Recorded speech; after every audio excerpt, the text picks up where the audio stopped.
World of Warcraft is getting a lot spookier, and today we are going to find out why. World of Warcraft just got a whole lot scarier.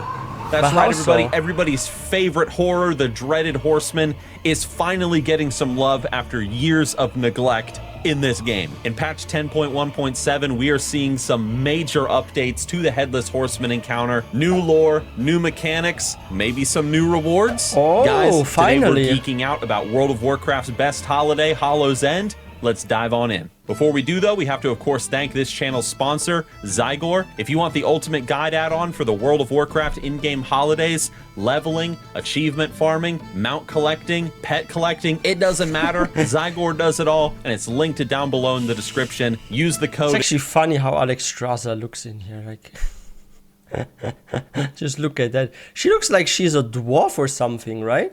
Pet collecting, it doesn't matter. Zygor does it all, and it's linked down below in the description. Use the code NIXIUM for 20% off. There's a lot of people out there, you would be surprised, that do not even know who the Headless Horseman is. They know that he's that cackling, laughing character in the Hallow's End event, but they don't know about the backstory behind this character. So let's begin this video by first just establishing who is the Headless Horseman. Otherwise, the new questline is not really going to make much sense. So a quick overview of his lore. The Headless Horseman, his original name was Thomas Thompson, and he was a paladin, a knight of the Silver Hand, along with Uther the Lightbringer. You guys probably remember him from Warcraft 3. Now Thomas, he did not agree with Arthas and his whole plan of purging Stratholme, and he ultimately ended up fighting against him after sending his wife and daughter to Kalimdor to avoid the war against the Scourge. Later on, he ultimately joined the Scarlet Crusade, and he slowly began to look up to everybody's favorite dreadlord in Scarlet Crusader disguise, Sidon Dathrahan. And one day, under the command of Dathrahan, he went to a town full of refugees along with his fellow Crusaders, and there he helped kill off the population, believing that every single person there was infected by the undead scourge. In the chaos, Thomas ended up killing his own wife and daughter, who he didn't even realize had not made it to Kalimdor with Jaina Proudmoore. Doing this drove him absolutely mad, and he was taken back to the Scarlet Monastery. But that is crazy. So why did they not leave? Like, was there a reason they stayed behind? You know, there's like a lot of spoilers here. Maybe I should not read too much, but I want to check out this lore and this comic. So, is it already posted or not? I want to read through that. But yeah, for some reason, did not go, like she did not go to Kalimdor. That's strange.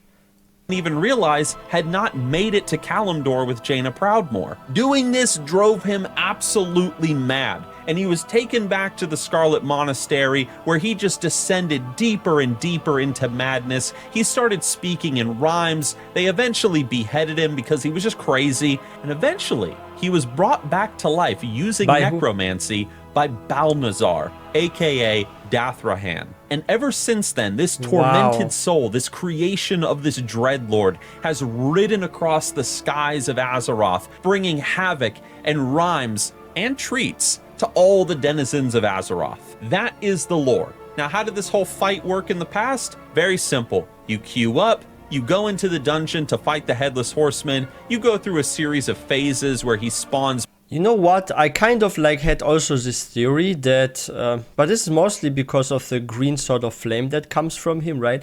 That something demonic is behind him, like maybe a dreadlord raised him or some other demon or something, right? Because if you look at even the mount, it looks a little bit like the Dreadsteed from the legs, right? It has like this green glow and stuff. So I was always thinking, is this actually Fel?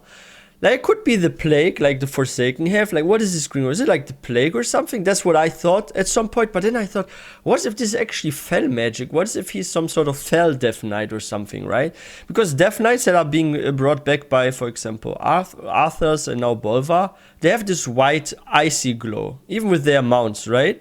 So if there's like a greenish glow, I'm always thinking there's some Fel maybe involved. So yeah, now actually we have the explanation why he's this sort of green sort of Death Knight, right? Without a head. Pumpkin soldiers to fight against you. His head occasionally comes off. You have to DPS it down. It's not a very hard fight, to be fair. It's really just a quick little chore to get out of the way. Need a hard mode for this. And if you defeat him, he will drop treats, masks, flying broomsticks, and even if you're very, very lucky, I they'll was even lucky. drop his headless horseman It's one of my mount, favorite the mounts. flying horse, which I think is the best looking flying mount Please in the game, texture in my update on it, opinion. though. And I've never gotten that mount before you ask, and I hate that. I hate the fact I've been grinding on this mount. I'm not even going to go into it. The thing is, this character, the Headless Horseman, because of his lore, his tragic backstory, because of what he offers to players in terms of the fight and the event, he quickly became a fan favorite in the World of Warcraft community. I mean, just look at some of this fan art for this character. It's amazing. Oh, yeah. He even once had Look, the his green own glow action statue. figure that you could buy at comic stores near your house. You can't get these anymore, to my understanding. No! But I actually had one. I want this one. I want to put it somewhere here. I need this one. Is it really gone? That looks so cool. Look at this. Like, I have to tell you guys something. I'm going to be honest. Like, in my younger days, as a teenager, I was addicted to collecting stuff. I have tons of Yu-Gi-Oh cards. I used to collect Pokemon cards, like even some rare ones and stuff. I was a collector, mostly with actually cards and stuff. I've got some Might and Magic cards and stuff. It is crazy. I actually don't have the Black Lotus. I wish I actually had that one. I love this card. But yo, this looks nice. Can't get these anymore, to my understanding, but I actually had one. I don't have it with me right now, but I had one of these things, and it was cool. Yo, I Everyone want one. loves the Headless Horseman, and in patch 10.1.7, we're finally seeing an update to this guy. I know you've been waiting for it. Let's just dive in. What's different? First of all, he is going to get a new quest line that revolves around his lore and the continuation of his story, and he's also getting some updates to his mechanics to make the fights a little bit more challenging, a little bit more engaging. That was Let's talk too about easy the mode. quest line first. During Hallow's End, you will find a quest that will begin either in Orgrimmar or just outside of Stormwind, and it's a quest called Excuse a me, ghostly Duzot, message. is it? What it is there Interesting is a letter that has been found, and it's a note from a person named Thomas Thompson. You guys should remember that name from earlier in the video. Yep. And the only word on this note is your character's name. You are then sent to figure out what is the origin of this note, what is its purpose. It was found at the Scarlet Monastery, so you go up there to check it out. Upon arriving at the Scarlet Monastery, you will meet the ghost of Thomas Thompson, the Headless Horseman, and he is remorseful for all these years of just bringing havoc upon Azeroth, and he's seeking to atone for those sins. Mostly, he's just looking for his wife, who he...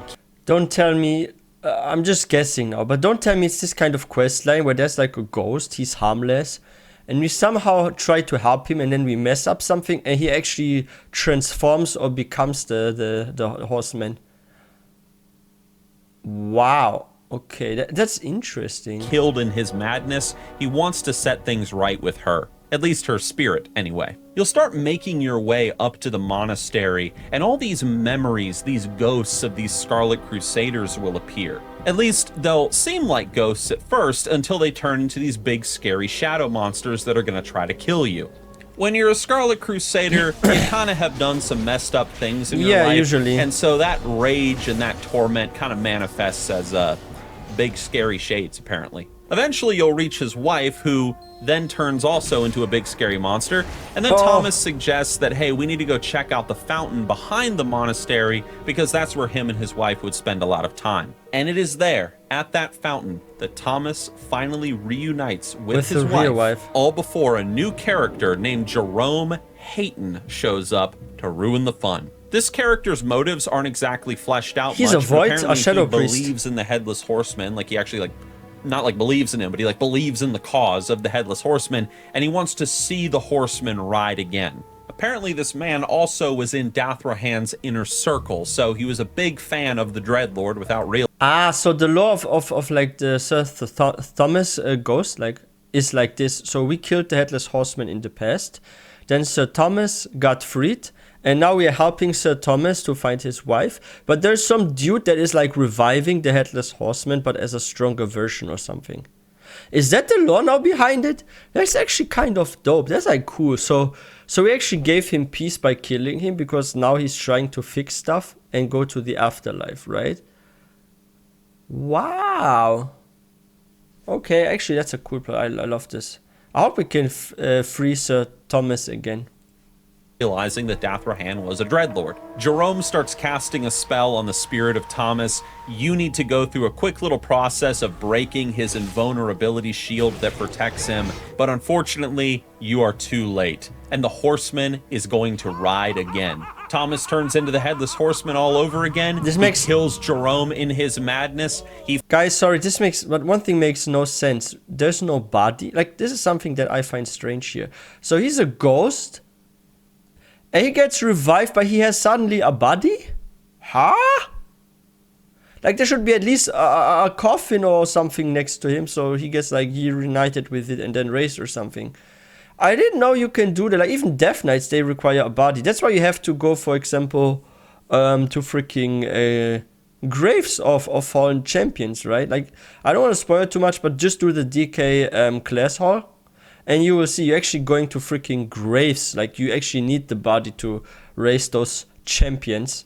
So, yeah, that is so strange.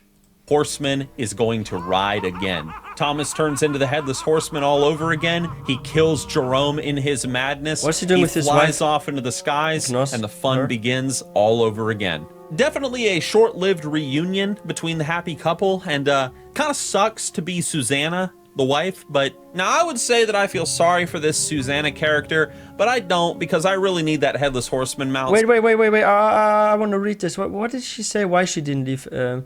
Once my husband Thomas begged me to leave for Kalimdor to flee the scourge. He hadn't come to bed that night, instead keeping vigil to protect us. The fear in his voice scared me, and the desperation in his eyes. Susanna gently traces a line across her palm, then clutches it tightly. I won't abandon him again. Not this time, not ever. Wait, is she going to aid us in the fight? I feel sorry for this Susanna character, but I don't, because I really need that headless horseman mount. So the idea of these two living happily ever after and wandering off into the sunset, no, that ain't gonna fly. I need that mount. After the horseman flies away, you can also read Jerome's journal. You can learn a little bit more about his relationship with Dathrahan, and you can learn as well that the Dreadlord he's a fanboy, tricked him unknowingly into learning how to use fell magic to, well, corrupt the spirit of Thomas and turn him back into the Headless Horseman. And that's it for the quest line. But one of the cool things about this patch is it's going to bring an upgrade to the Headless Horseman fight. Because, let's be real, we've been doing this fight for a very long time, and it's kind of dull. So Blizzard wanted to spice it up a bit. And they've chosen to do this by implementing 4 curses that you can now take on before you fight the Headless Horseman. This means we get that the Headless Horseman fight now officially has a hard mode. There are these 4 Wickermen that stand at the entrance of the dungeon, and if you go up to them, they all have these different curses that you can accept that change how the fight proceeds. One curse, for example, says that during Pumpkin Breath, cursed targets will emit shadow flame blasts around their location, and each blast will inflict a stack of Wickerman's shadow.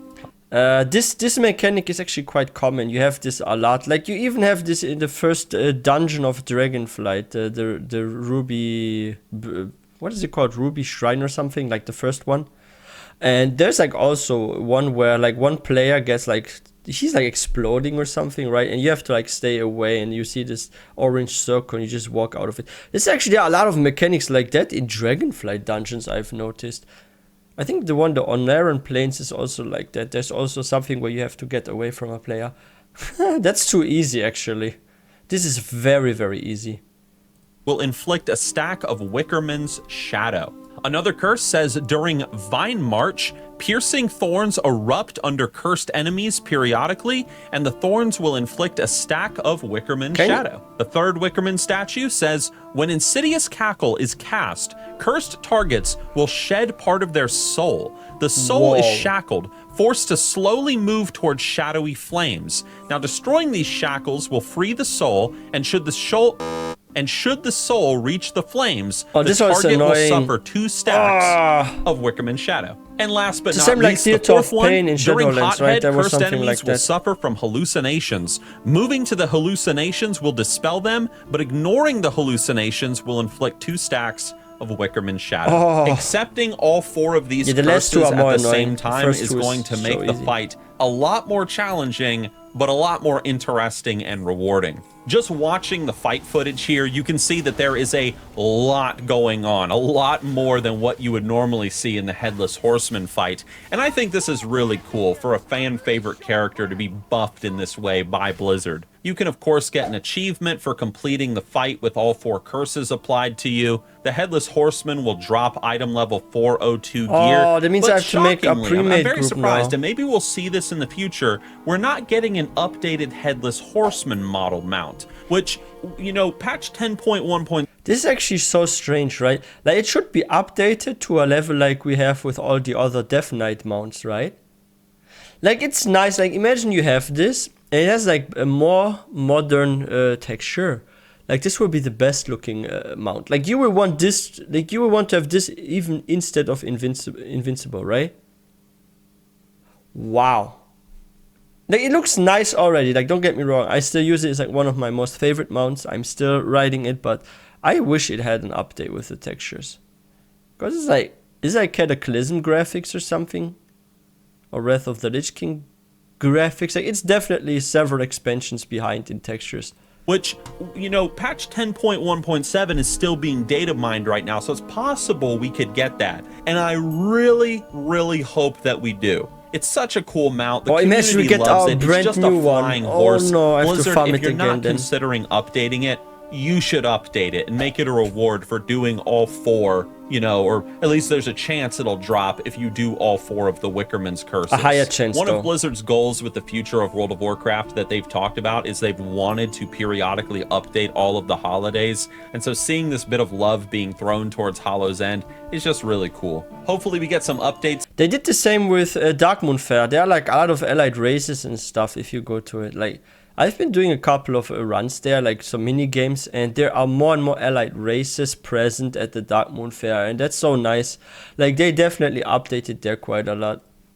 To Winter's Veil next. It would be cool as well if Blizzard implemented more small tier events, kind of like the running of the gnomes event, if you guys are familiar with that. There's really a lot that Blizzard could do on the holiday side of World of Warcraft year round. The holidays always create something to look forward to in the game. So for those of you that made it this far in this video, thank you for watching, and if you're curious about even more 10.1.7 content that's coming out in the future, you should watch the video on your screen right now. In this video, we talk about all the cool new things coming in 10.1.7, from the Druids of the Flame speculation, new class armors, new skins for Night Elves and Undead. We go into a lot of things. Guys, thank you for watching. Big shout out to the channel. Wow. I can't wait for this update, and I'm pretty sure we're getting maybe some cool new transmogs as well. You know what they also need to update? I just realized, like, there's this one sword he drops, right? And it's not too horrible looking, but it's also outdated. What if they update actually this so we can get a cool sword transmog from a drop from him, from the Headless Horseman? Because, like, it's just not just the mount, it's also the cool sword you can get. Wow, yeah, there's potential there, but let's see. I think soon we're gonna see some more data mining, and maybe we're actually gonna find out that the textures, like the model, is being updated of the mount, and maybe it's going to be a bit easier to get it. Wasn't it the same with like this yeah, there was this Valentine's event, right? And this love rocket, I actually got this mount too. I was like spamming like crazy this on every single character until I got it. And this love rocket, they actually updated it so you can get it easier now, right? What did they do, like 1% higher chance or something? Or was it 0.5%? Like, they increased it a tiny bit, and now more people can get it. So you don't need to wait like for several events. You only need like to have 6-7 characters, and you just daily log onto them and do this like at least once on every character every day, while the events last. And if you do it like 6-7 times a day, yeah, do it like for like 3-4 days, and you often have the mount already. Yo, that's interesting. I can't wait for the event. I'm all hyped for it. And yeah, if you guys are new to this channel, please don't forget to hit that subscribe button for more content. If you guys enjoyed this video, please don't forget to give this one a thumbs up. And yeah, WoW is getting a lot of spookier, and I'm excited for it. I will see you guys next time.